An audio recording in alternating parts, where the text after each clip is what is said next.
In the town of Jasper, Georgia, everyone knew the Millers, and everyone loved Hannah. She was the kind of woman who remembered birthdays without Facebook reminders, who baked 2 casseroles instead of 1 just in case someone else needed feeding. She sang at church on Sundays, led prayer groups on Wednesdays, and taught Sunday school to 6-year-olds who adored her. She didn't raise her voice. She didn't gossip. She didn't stray. Or so they thought. Born in 1980 and raised in a deeply religious household, Hannah was a product of Southern virtue and Christian discipline. Her father, a deacon.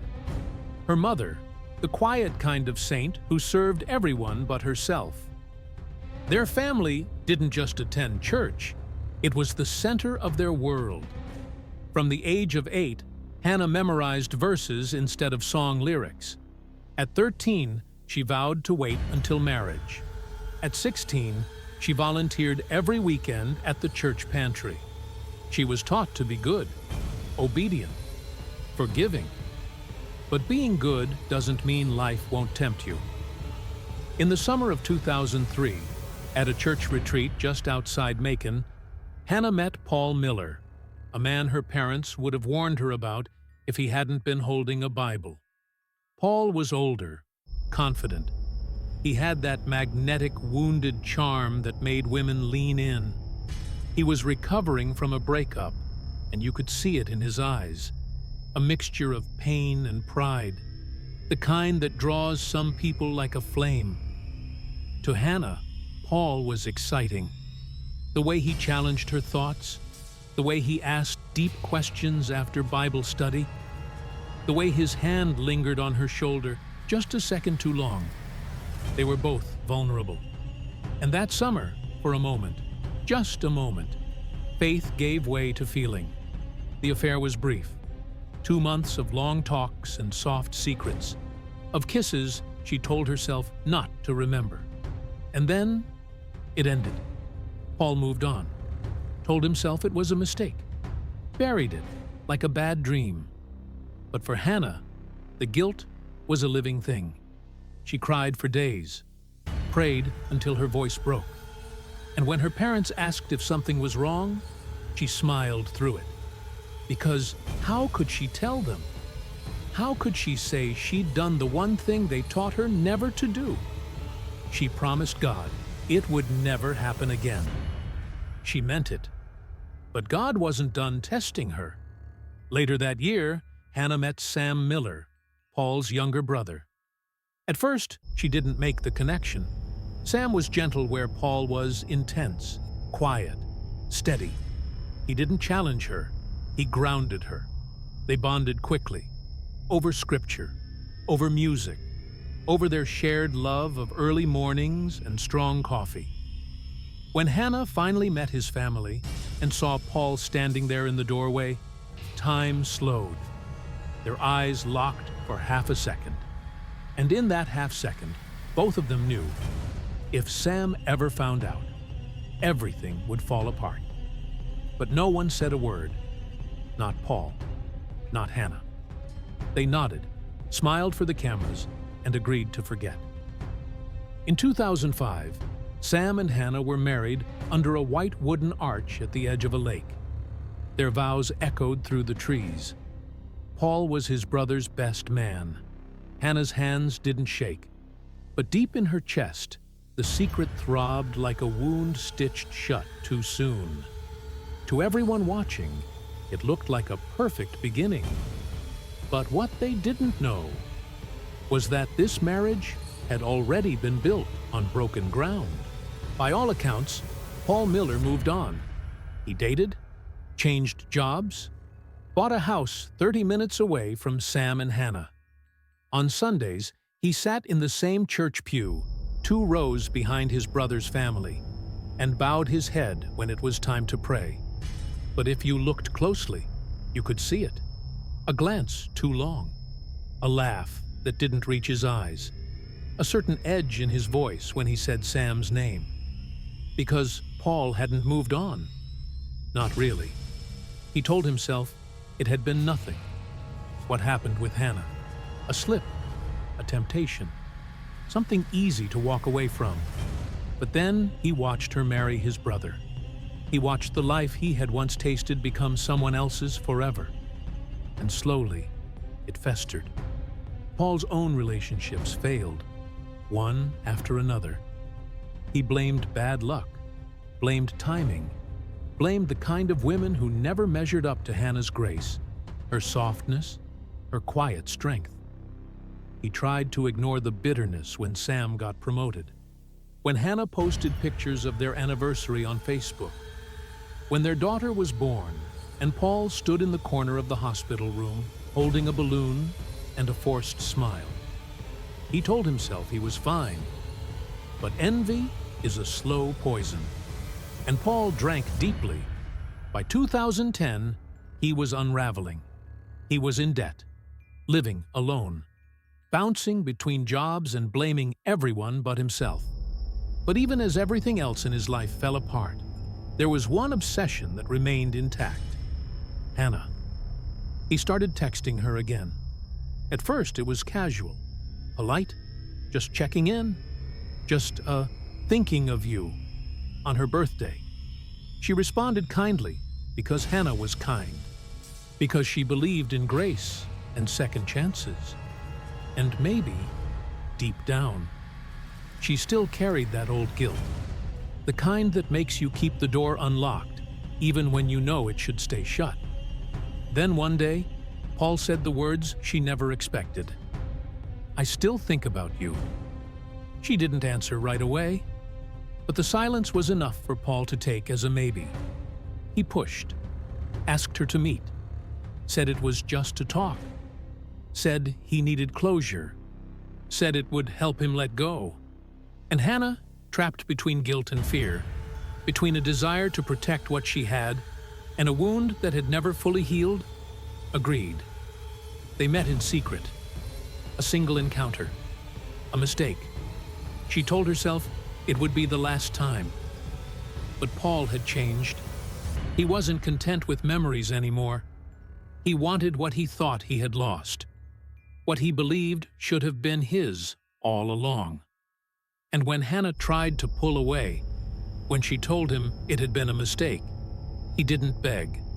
He threatened. He told her he had recorded them, that he would show Sam, that their perfect life would come crashing down unless she did exactly what he wanted. Hannah's blood ran cold. She had built her life on redemption, on silence, on prayer. And now, the past she buried was rising like a flood.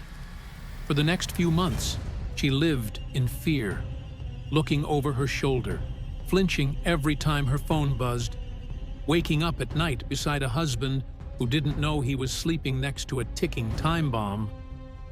Paul had found her weakness, and he wasn't letting go.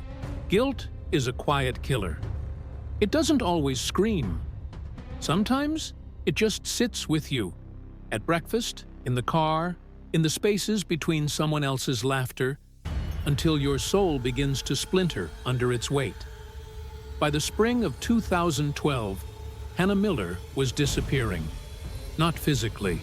She still went to church, still packed her daughter's lunches, still smiled at the cashier and kissed Sam goodnight.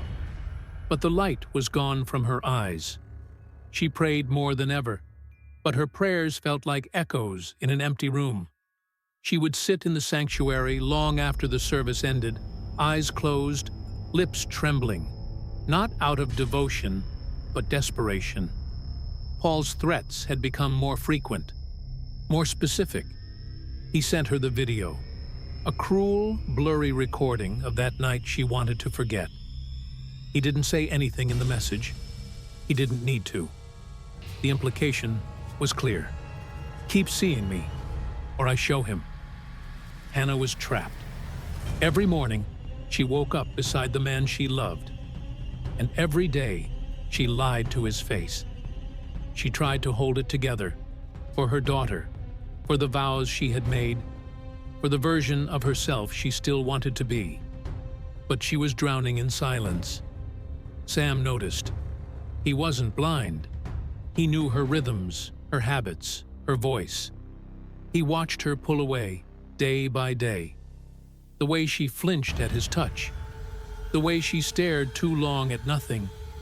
The way she smiled like she was trying to convince herself it was real. He asked her what was wrong. She said she was tired. She said it was work. She said nothing had changed. But everything had. And then came the moment, the one she couldn't stop running from. August 5th, 2012. The house was quiet. Their daughter was asleep. Sam had made tea. It should have been a normal night. But Hannah couldn't carry the secret anymore. She looked at him across the kitchen table, tears already in her eyes, and said, "I need to tell you something." What followed shattered everything. She told him about Paul, not just the past, the recent meetings, the threats, the blackmail, the shame, the terror, the overwhelming weight of trying to be a good wife while hiding the worst parts of herself. Sam didn't speak at first. His face crumbled, his jaw clenched, his breath caught. And then he stood and walked out of the house. Hannah didn't follow. She sat there, the tea turning cold, her body shaking. For 3 days, she didn't know where he was, didn't hear his voice, didn't know if he'd ever come back. Paul, of course, didn't waste time. He showed up on her porch that same week, emboldened by the collapse. He knocked like he belonged there. But Hannah was done. She didn't let him in. She didn't plead. She didn't cry. She told him it was over, that she had told the truth, that the video didn't matter anymore. But Paul didn't take rejection well. What once was obsession had twisted into something darker, something violent. He threatened again, louder this time. Tried to force the door open. Hannah slammed it in his face. She was shaking, but she wasn't hiding anymore. She had lost her husband. She might lose her marriage, but she wasn't going to lose herself again. The only thing she didn't know, the thing none of them did, was just how far Paul was willing to go, and how close death was now standing to their doorstep. Sam Miller had never been a man of many words, but when he left the house that night, he didn't say a single one. He drove with no destination, no plan. Just the blur of headlights and thoughts that refused to quiet down. The betrayal scorched through him, not just what Hannah had done, but who she had done it with. His brother, his blood, his best man, the person who held his daughter the day she was born. It felt like a wound that reached his bones. And yet, beneath the rage, there was something worse, grief. Because Sam had loved Hannah with everything he had. He believed in her, in their family, in their God.